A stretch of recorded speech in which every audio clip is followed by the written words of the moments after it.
क्या आपने कभी सोचा है कि दुनिया के 1% लोग ही क्यों कामयाब होते हैं, जबकि 99% लोग सिर्फ स्ट्रगल करते रह जाते हैं? क्या फर्क है एक साधारण इंसान और एक लेजेंड के बीच? फर्क किस्मत का नहीं है, फर्क मेहनत का भी नहीं है। फर्क है उस स्टेट ऑफ माइंड का जिसमें वो अपने दिन को खत्म करते हैं।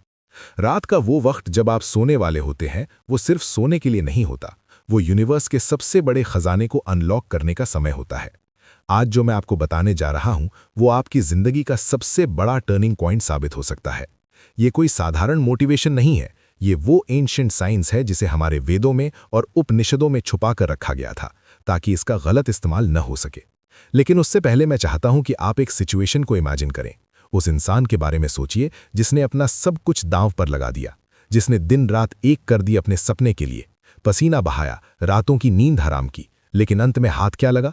सिर्फ फेलियर। वो रात को अपने बिस्तर पर लेटता है और छत को घूरते हुए सोचता है कि आखिर कमी कहाँ रह गई। उसकी आंखों में आंसू हैं, लेकिन वो रो नहीं सकता, क्योंकि उसे अपने परिवार के सामने स्ट्रांग बनना है। वो अंदर से टूट चुका है। उसे लगता है कि शायद भगवान या ये यूनिवर्स उसके खिलाफ है। क्या आपने कभी ऐसा महसूस किया है? क्या कभी ऐसा लगा है कि आप चीखना चाहते हैं लेकिन आवाज नहीं निकल रही?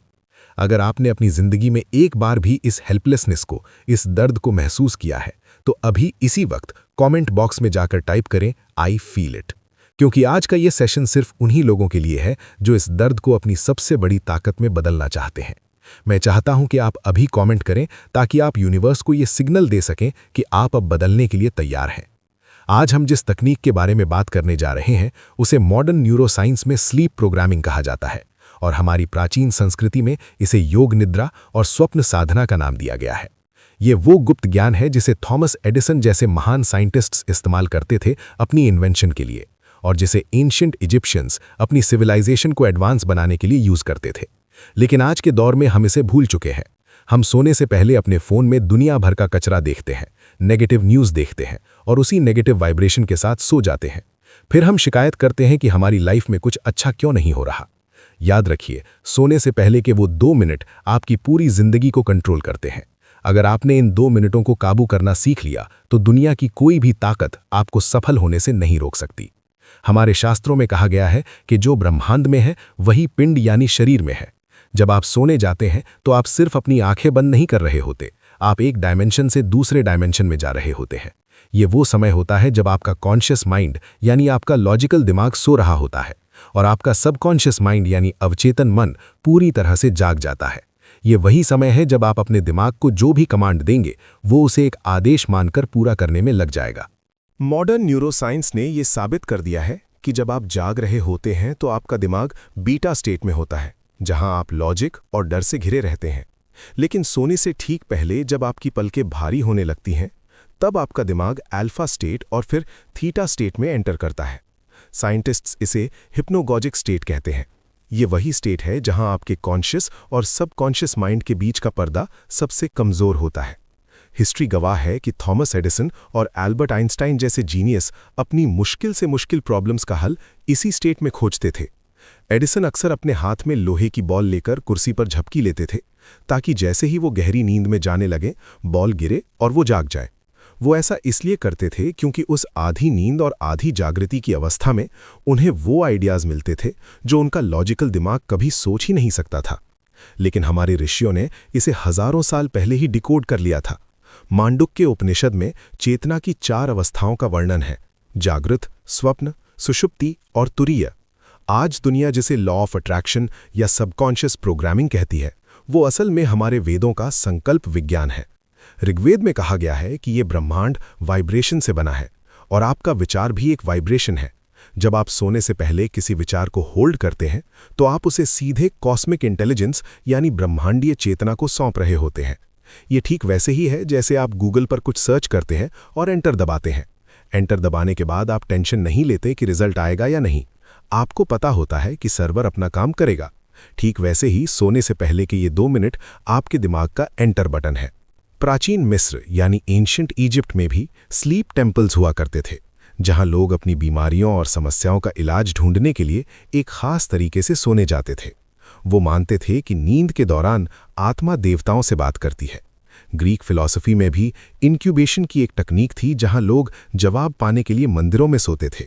इसका मतलब ये है कि ये ज्ञान सिर्फ भारत तक सीमित नहीं था, बल्कि पूरी दुनिया की महान सभ्यताओं को ये पता था कि नींद सिर्फ शरीर का आराम नहीं है, बल्कि ये आत्मा का रिचार्ज स्टेशन है। लेकिन कलयुग में हम इस विद्या को भूल गए हैं। आज की मॉडर्न लाइफस्टाइल ने हमें इतना बिजी कर दिया है कि हम सोने को सिर्फ एक वेस्ट ऑफ टाइम मानते हैं। याद रखिए, अगर आप जीवन में कुछ भी हासिल करना चाहते हैं, चाहे वो पैसा हो, हेल्थ हो या मन की शांति हो, उसका रास्ता आपके सबकॉन्शियस माइंड से होकर ही गुजरता है। आप दिन भर चाहे जितनी मेहनत कर लें, चाहे जितनी किताबें पढ़ लें, लेकिन अगर आपकी रात की प्रोग्रामिंग गलत है तो आप कभी सफल नहीं हो पाएंगे। ये कड़वा सच है। जो लोग कहते हैं कि मैंने बहुत मेहनत की फिर भी फेल हो गया, उसका कारण यही है कि वो दिन में तो निर्माण करते हैं, लेकिन रात को अनजाने में अपने ही सपनों को डिस्ट्रॉय कर देते हैं अपनी नेगेटिव सोच से। अब बात करते हैं उस विधि की, उस सुप्रीम टेक्निक की जो भगवान शिव ने अपने सूत्रों में बताई है। विज्ञान भैरव तंत्र में भगवान शिव माता पार्वती को धारणाओं के माध्यम से समझाते हैं कि कैसे शून्य में उतरना है। आपको सोने से पहले ठीक वही करना है। बिस्तर पर लेट जाएं और अपने शरीर को पूरी तरह ढीला छोड़ दें। इसे हम योग में शवासन कहते हैं। जब शरीर सो रहा हो और मन जाग रहा हो, वो मैजिकल मोमेंट होता है। अब अपनी आंखों को बंद करें और अपनी सांसों पर ध्यान दें। जैसे ही आपका मन शांत होने लगे, अपने आप से वो एक सवाल पूछें जिसका जवाब आप चाहते हैं। ये सवाल आपकी करियर के बारे में हो सकता है, आपके रिश्तों के बारे में हो सकता है, या आपकी सेहत के बारे में। लेकिन यहाँ सबसे बड़ी गलती जो 99% लोग करते हैं वो ये है कि सवाल पूछने के बाद वो खुद ही उसका जवाब सोचने लगते हैं। आपको ये नहीं करना है। आपको लॉजिकल माइंड का इस्तेमाल नहीं करना है। बस सवाल को मन में रखें, जैसे कि आप किसी अंधेरे कमरे में टॉर्च जला रहे हो। सवाल को बीज की तरह अपने दिमाग में रोक दें और फिर साक्षी भाव में आ जाएं। साक्षी भाव का मतलब है विटनेस कॉन्शियसनेस। बस ऑब्जर्व करें, बिना किसी जजमेंट के, बिना किसी बेचैनी के। भगवद गीता में भगवान श्री कृष्ण कहते हैं कि जो कर्म फल की चिंता किए बिना कर्म करता है वही योगी है। यहाँ आपका कर्म है सवाल पूछना और सो जाना। जवाब देना उस परम शक्ति का काम है जिसे आप ईश्वर, यूनिवर्स या सबकॉन्शियस माइंड कहते हैं।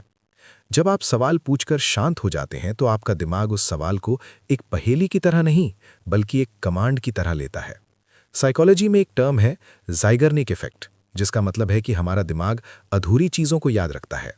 जब आप सवाल पूछकर बिना जवाब ढूंढे सो जाते हैं तो आपका दिमाग पूरी रात उस पर काम करता है। न्यूरॉन्स के नए कनेक्शंस बनते हैं, पुराने डेटा को स्कैन किया जाता है।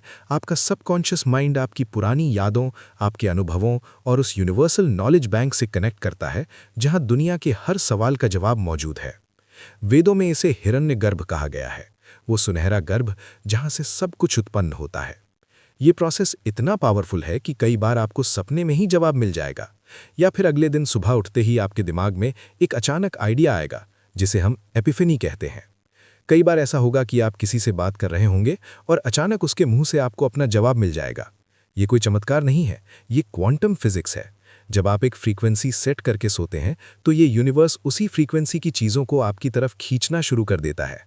लेकिन सावधान रहें, ये तकनीक जितनी शक्तिशाली है उतनी ही सेंसिटिव भी है।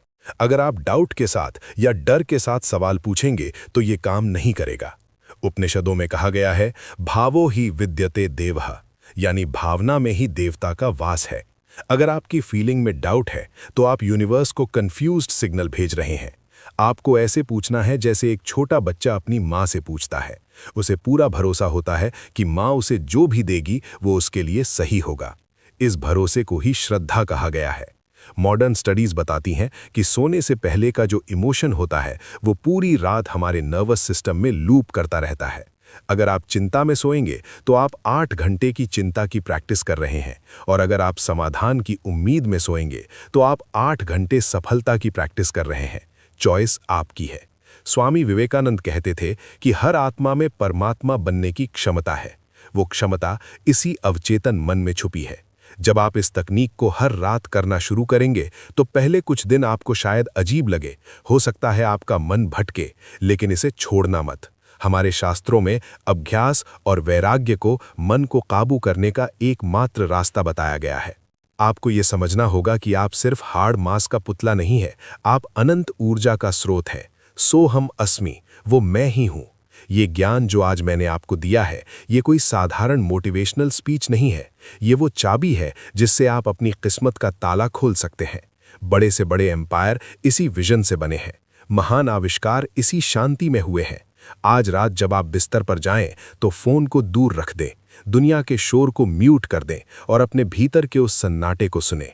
अपने उस सवाल को मन में लाएं जो आपको परेशान कर रहा है, और फिर उस सवाल को उस अंधेरे में छोड़ दें जहां से रोशनी की किरण फूटेगी।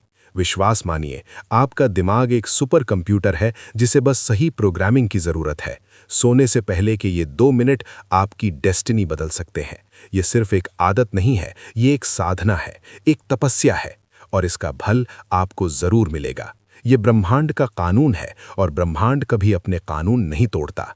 इस प्रोसेस को आज रात से ही शुरू करें, कल का इंतजार न करें, क्योंकि कल कभी नहीं आता। और जब आपको इसका रिजल्ट मिले, जब आपकी लाइफ में वो मैजिक होना शुरू हो जाए, तो वापस आकर इस वीडियो पर कमेंट जरूर करना, ताकि और लोगों को भी विश्वास हो सके कि हमारी प्राचीन विद्याओं में कितनी ताकत है।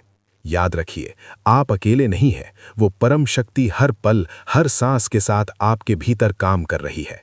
बस उसे काम करने का मौका दें, सरेंडर कर दें, और देखें कि कैसे आपकी जिंदगी एक संघर्ष से बदलकर एक उत्सव बन जाती है।